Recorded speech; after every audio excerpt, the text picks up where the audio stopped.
நற்செய்தி வாசகம் புனித மத்தேயு எழுதிய தூய நற்செய்தி அதிகாரம் 17 இறை வார்த்தைகள் 1 தொடக்கம் 9. அக்காலத்தில் இயேசு பேதுருவையும் யாக்கோபையும் அவர் சகோதரரான யோவானையும் ஓர் உயர்ந்த மலைக்கு தனிமையாய் கூட்டிக் கொண்டு போனார். அங்கே அவர்கள் முன் அவர் தோற்றம் மாறினார். அவரது முகம் கதிரவனைப் போல் ஒளிர்ந்தது. அவருடைய ஆடைகள் ஒளி போன்று வெண்மையாயின. இதோ மோசேயும் எலியாவும் அவர்களுக்கு முன் தோன்றி இயேசுவோடு உரையாடி கொண்டிருந்தனர். பேதுரு இயேசுவை பார்த்து, ஆண்டவரே, நாம் இங்கேயே இருப்பது நல்லது. உமக்கு ஒன்றும் மோசேக்கு ஒன்றும் எலியாவுக்கு ஒன்றுமாக 3 கூடாரங்களை அமைக்கட்டுமா? இது உமக்கு விருப்பமா என்றார். அவர் தொடர்ந்து பேசிக் கொண்டிருந்த போது ஒளிமயமான மேகம் ஒன்று அவர்கள் மேல் நிழலிட்டது.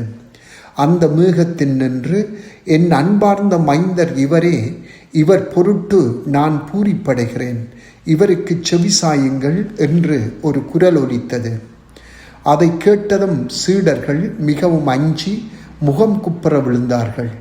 இயேசு அவர்களிடம் வந்து அவர்களை தொட்டு, எழுந்திருங்கள், அஞ்சாதீர்கள் என்றார்.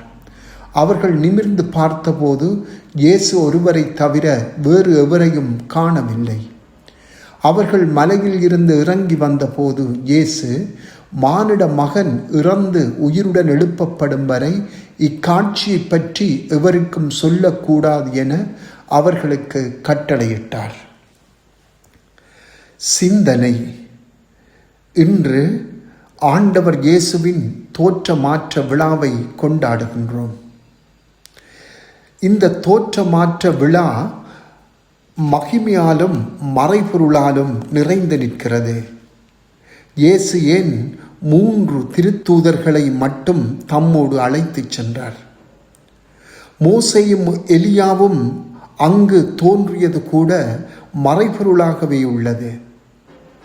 இஸ்ரேலின் வரலாற்றில் இவர்கள் இருவரும் மிகப்பெரிய ஆன்மீக ஞானிகளாக விளங்கினர். இவர்கள் ஏன் அங்கு தோன்றி இயேசுவுடன் உரையாடினர்? மேலும் மேகத்தில் நின்று கடவுள் பேசிய போது சீடர்கள் மகிழ்ச்சி கொண்டிருக்க வேண்டும். ஆனால் அவர்கள் அச்சம் கொண்டார்களே, ஏன்? இந்த மறைபொருட்கள் ஒருபோதும் தீர்க்கப்பட வேண்டியவை அல்ல. மாறாக இவற்றை நினைத்து நாம் பெருமைப்பட வேண்டும். வியப்போடும் அன்போடும் அவற்றை நோக்க வேண்டும். இந்த கண்ணோட்டத்தில் தோற்ற மாற்றத்தின் 3 மறைபொருட்களை இன்று சிந்திப்போம். முதலாவதாக, இந்த 3 திருத்தூதர்களும் இயேசுவோடு செலவிட்ட அந்த புனித நேரத்தில் அவர்கள் பெற்ற ஆசீரை குறித்து சிந்திப்போம். இயேசுவின் தெய்வீக மகிமையின் ஒரு காட்சியை அவர்கள் பெற்றனர். அது நிச்சயமாக இனி நடக்க இருந்தவற்றுக்காக அவர்களுடைய நம்பிக்கையை வலுப்படுத்தியது என்று சொல்லலாம். மற்றவர்கள் ஏன் அங்கு இல்லை என்பதில் கவனம் செலுத்துவதற்கு பதிலாக 3 அருளப்பட்ட அருளை குறித்து நாம் வியப்புறவே அழைக்கப்பட்டுள்ளோம்.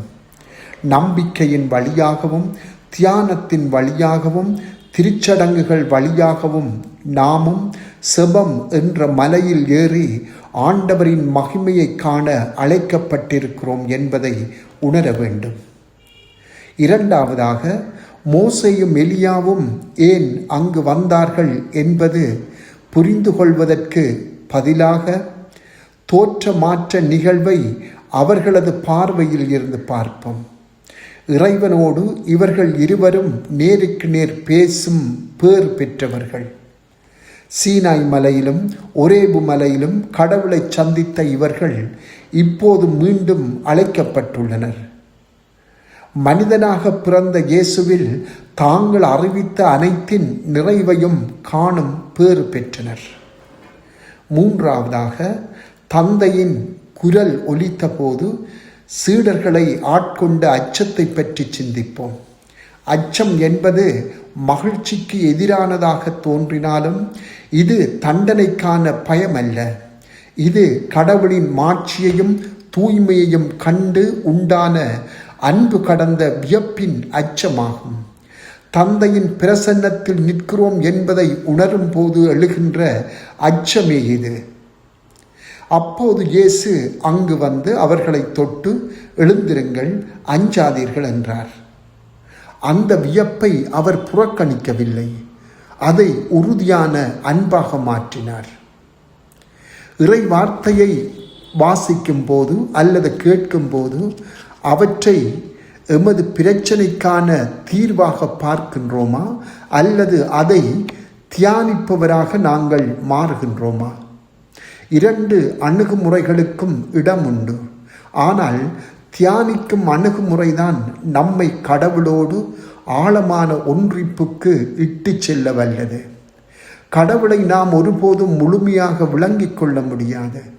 ஆயினும் தியானத்தில் அவர் தம்மை எப்படி வெளிப்படுத்துகிறாரோ அப்படியே அவரை அறிந்து அன்பு செய்ய மட்டுமே நம்மால் முடியும். மறைபொருட்களை நாம் எப்படி அணுகுகிறோம் என்று இன்று சிந்திப்போம். அவற்றை நாம் விளங்கிக் கொள்ள முடியாது. அவர் தருவதை அப்படியே ஏற்றுக்கொள்வோம். அவருடைய மகிமையின் வெளிப்பாடுகளை கண்டுகொள்வோம். செபம். ஆண்டவரே, உமது மகிமையின் வியப்பாலும் ஆச்சரியத்தாலும் எம் உள்ளங்களை நிரப்பியருளும். ஆமென்.